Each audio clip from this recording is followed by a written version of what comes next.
Hello and welcome into the Week 7 edition of the ETSN.fm podcast. I'm Clint Buckley, and as always, I'm joined by Chandler Vessels, who is sporting his Taylor Swift t-shirt today. Chandler, big Taylor Swift fan. He even digs some of her country stuff. Yeah, actually, I prefer a lot of the older Taylor Swift to the newer Taylor Swift. I like all Taylor Swift, but country Taylor Swift is prime Taylor Swift, in my opinion. See, this is when I realize I'm just way too old to still be doing this. I mean, Taylor Swift, I was like late into my 20s when she became a thing. So I guess feel like everybody likes Taylor Swift a little bit, though. At least everybody knows who she is. Yes, I mean she's a global superstar. Yeah. I mean she's obviously very relevant. Yeah. In terms of popular music. I guess I was just too old to get into the T-Swizzle train. But yeah.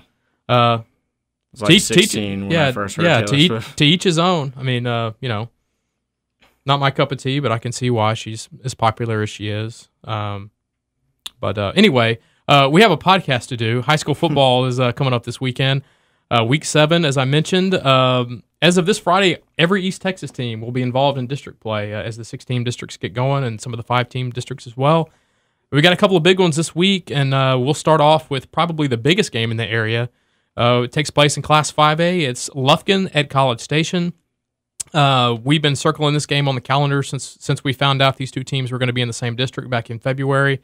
Lufkin, of course, ranked number 5 in the state in Class 5A. They're 4-1 on the year. The only loss, a heartbreaker to Longview in the season opener, a game that they led in the fourth quarter.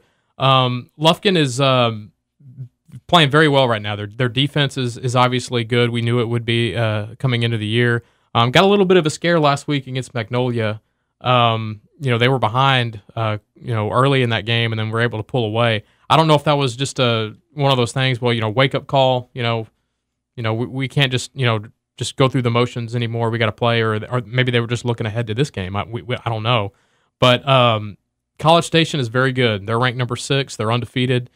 They won the state championship last year in 5A Division II. Both offenses are similar as far as points per game and yards per game. Both are over 40 points and over 400 yards per game. But these two defenses are very good as well. If you look at College Station's numbers, they're, I think, allowing about 14 points per game, which is 2 points better than Lufkin. Of course, a lot of that with Lufkin last week was they allowed 34 points last week to Magnolia, so that skewed a little bit. But, I think this has the potential to be a very low-scoring game. This will be Kewan Thomas's 3rd game back at quarterback since suffering that injury in the offseason. They haven't really asked him to do a whole lot yet through the air. That might change this week against a really good College Station defense, especially against the run. But I like Lufkin in this game, even though they're on the road. I think they have a little more weapons on offense than College Station does. I mentioned the quarterback. He's Kewan Thomas, the 3rd game back. He should be comfortable enough now to really. They should open up the playbook for him. The receivers have been really, really good again. Jalen Polk, Christian Reggie, and Titan Williams have all been really good this year. The running game, that's kind of a two running back system with Quavante Smallwood and Caleb Berry kind of pulling the weight for Lufkin.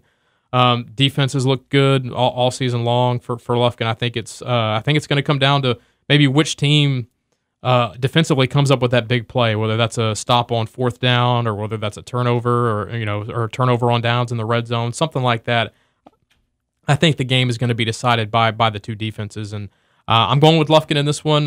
We picked Lufkin to win that district this year. Yeah. Obviously, College Station finishing 2nd. This is probably for the district championship, barring some unforeseen circumstances through the last 4 weeks of the season. But can't wait for this one. It's going to be 7:30 Friday at Cougar Stadium on the campus of College Station High School. Can't wait for it. Lufkin College Station. Another big game, district opener. We got Van and Carthage. Carthage ranked number 1, just barely escaping last week with their 31-game winning streak intact, scoring with 3 seconds left. They get a Van team that's coming in off a bye that's looked pretty good in the non-district so far. Yeah, I mean, you mentioned it. Van's coming off a bye, so that gave him an opportunity to get rested up, get maybe some injuries taken. I don't know if they had any injuries, but I'm sure they're getting bumps and bruises. They're taken care of. And Van's looked really good. I mean, their only loss this season is by Gilmer by 1 point. So very close to being undefeated for Van right now. But they're running into a Carthage team that, as we know, is just been dominant lately. I mean, they've got a 31-game winning streak, which is the longest active winning streak in Texas high school football. They came from behind last week against Pleasant Grove when it looked like that streak might be snapped. So I'm excited to get out there. I'm going to be at this game to see this one.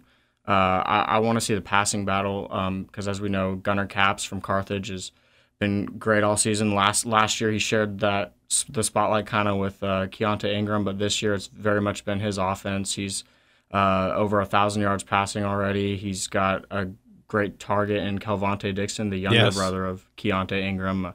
We've both seen them play so far, and Calvante Dixon has impressed. He's the real deal. Yeah, he's already got a few Power 5 offers, and there's going to be more to come, I'm sure.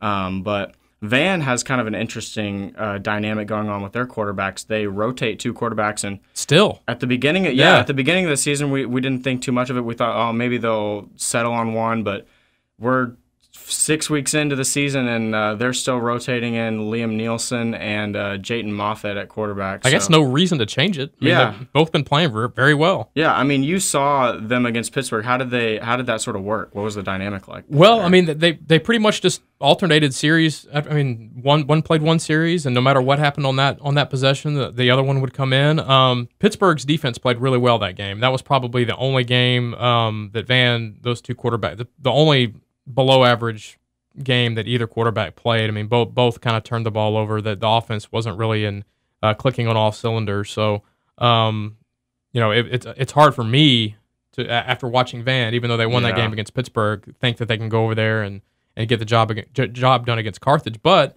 having said that, Carthage really kind of hurt themselves with turnovers last week. I mean, they turned the ball over twice. Pleasant Grove scored a couple of touchdowns off of those turnovers. So I think if Van's defense can somehow do the same thing and create a couple of turnovers, whether that's forcing some fumbles or stepping in front of some Gunnar Capps passes, I think they can have a chance to stay in the game. Yeah, but I do think the quarterback play for Van's going to have to be very good for them to beat Carthage. And Van does have the playmakers on defense, I think, to maybe disrupt Carthage's passing game, at least make Capps a little uncomfortable. I mean, they've got AJ Zarate, a linebacker who's been really good.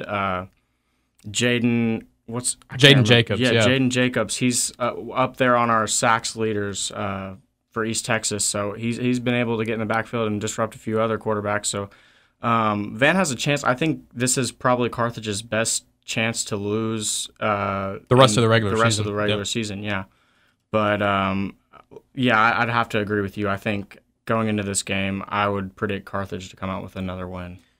Talking to head coach Scott Surratt, he was disappointed in the way his offense played at times, and I get that. I mean, they couldn't afford to throw away possessions against a Pleasant Grove ball control team that's just going to limit the amount of possessions you're going to have. But what they did really well on offense was pass protect last week. Landon Jackson had almost zero effect on the game, whether that was double teaming, chipping. Landon Jackson really only got to the quarterback once, and Scott Surratt even admitted that was on him. He just called the wrong protection scheme pre-snap. So Tykees Crawford playing left tackle for Carthage, he did a really, really nice job against Landon Jackson, and if he gets matched up with Jaden Jacobs, it's going to be a little bit of a different matchup because Jacobs is smaller, maybe a little quicker off the ball than Landon Jackson, but I do expect for Crawford to play well again because he's only gotten better every time I've seen him. I saw him in the scrimmage earlier in the year. I saw him against Marshall. I saw him against Pleasant Grove last week. And every game I've seen him, he's gotten better at pass protection. So that's going to be a big key. Is if Van can get some pass rush on Capps, I think that bodes well for them. But I just don't know if they can get that done on Friday. On to another big game. Speaking of Pleasant Grove, they have a chance to bounce back. They go back home to Open District against Pittsburgh, another team that we've both been impressed by so far in non-district. Yeah, it's the district opener for both teams, and this is a district that I think is going to be pretty competitive with Pleasant Grove and Pittsburgh, and then Gilmer and Liberty Ilo as well. But Pleasant Grove's looking for a chance to bounce back from that tough way to lose. 3 seconds left. I mean, there are 2 losses this year. Think about how they lost those games. Yeah. They lose a fumble with like 25 seconds left to break a tie at home, lose to Gladewater. And then last week, they have a chance to win with less than 2 minutes left. They're deep in Carthage territory. They fumble. Yeah. Carthage goes right down the field in 2 minutes and scores with 3 seconds left. So Pleasant Grove has been, it's been kind of snake bitten in the fourth quarter in a couple of these games. Yeah, and Pittsburgh's 2 losses aren't too bad either. I mean, they lost to Jefferson in the season opener, and Jefferson's currently undefeated. Right. We've seen what they've been able to do this season, and I'm a big believer in Jefferson. But and then you were at that Van game where they lost. They drove 90 yards and missed the extra point. Missed the extra point. So yeah. So yeah, heartbreakers for both of these teams, but I think this is going to be a good matchup. A great district opener for this District 6 4A D2. I think Pleasant Grove is gonna. The matchup between Pleasant Grove and Pleasant Grove's passing game and Pittsburgh's secondary is going to be big here because Pleasant Grove runs that wing T offense. We know they're going to get their yards rushing, but having a quarterback like Ben Harmon has been really beneficial to them. Yes. He's been able to make some big plays. It seems like every time he throws the ball, it's for a gain of 20 yards or more. Mm-hmm. But this Pittsburgh secondary has a lot of playmakers. Keontae Burns, first and foremost, committed to SMU. He's been able to make some plays in that secondary, but Jalen Jemerson has been outstanding this season. He might be the most valuable player in East Texas if you just look at value to a team. Yeah. Because I mean, what he's done on offense at quarterback, and then what he's done at, on the defensive end. I mean, he plays every single snap, and that's not something you see very much from someone who plays quarterback on offense to go full tilt on defense as well. Yeah, I mean, it takes a lot of stamina. He's got 5 interceptions, I think, so far, which is, I think, tied for either second or first in East Texas in the stats leaderboard. So, and then I didn't even mention Keithlin Griffin. He's another 2-way standout. Yeah, he plays receiver and defensive back along with Burns, who also plays receiver. So, I'm excited to see that matchup. Pittsburgh's offense is, again, I mean, Burns and Griffin are their 2 leading receivers. We mentioned Jemerson already, but and we mentioned Landon Jackson earlier when we were talking about Carthage. He's going to be one to watch on Pleasant Grove's defense. So as far as district openers go, I think this is one that people might want to get out and see if they're in the Texarkana area. I know that's kind of a drive for us, but it should be a pretty good game. Yeah, I mean, the way I look at this one, having seen Pleasant Grove last week and Pittsburgh a couple of weeks back, Pittsburgh can't afford to really. I mean, every time they have the ball, they're going to have to score points because you don't know how long it's going to be before you get the ball again. Because Pleasant Grove, they just dominated time of possession against Carthage, and Carthage only had like 9 possessions in the entire game, and they were fortunate enough to score on 4 of them, which was just enough to win. So Pittsburgh, I mean, they can't turn the ball over. They can't have drive stall. I mean, they're going to have to score points pretty much every time they have the ball because Pleasant Grove is just going to milk the clock away with that grinded out offense. I mean, they don't take very many chances on offense. You're not going to see that many incomplete passes. The running backs stay in bounds. They don't bounce it out that much. I mean, it's a unique offense to watch because so few teams do it now. Yeah. So that's going to be fun. Pittsburgh and Pleasant Grove. And that district opener, who knows? That could have district championship implications because as we've seen, Gilmer, they had a big bounce back win last week against Bullard, but we don't know what to expect from Gilmer moving forward this year.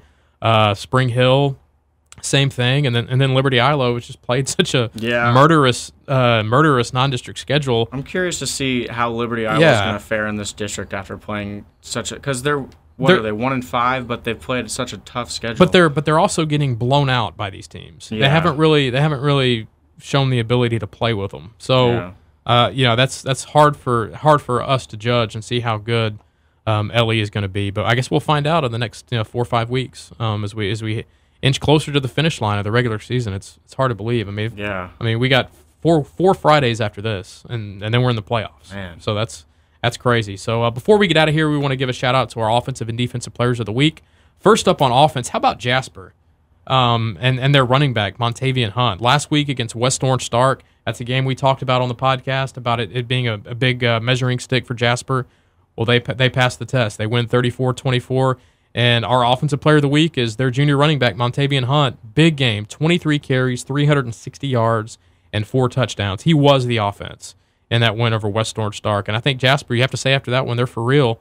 We'll see. They're probably not going to get challenged again until the playoffs, and who knows? They'll probably run into West Orange Stark again. Yeah, at some point in the in that region. So, congratulations to Jasper's running back Montavian Hunt, our offensive player of the week. Yeah, and on defense we have Emory Rains linebacker Elia Garrett Ennis, who was just everywhere on defense. Well, he filled up the stat sheet. Yeah, he had 16 tackles, including 3 for loss. He had a sack, 2 forced fumbles, 3 fumble recoveries, one of which he returned for a touchdown, and he blocked a punt in a 41-7 victory over Ho.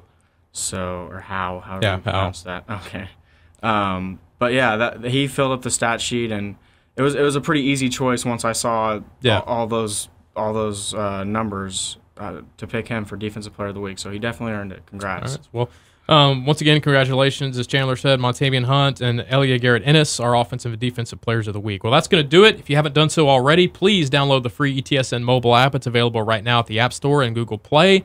It is the best way to follow all the action on Friday nights with the best live scoreboard in East Texas. If you have any questions or comments for either one of us about the podcast or anything else, you can leave them at the comment section below, or you can hit us up at Twitter. I'm at Clint Buckley. He's at Chandler Vessels. You can also reach us at ETSN.fm. Well, for Chandler Vessels, I'm Clint Buckley, and we will talk to you all again next week.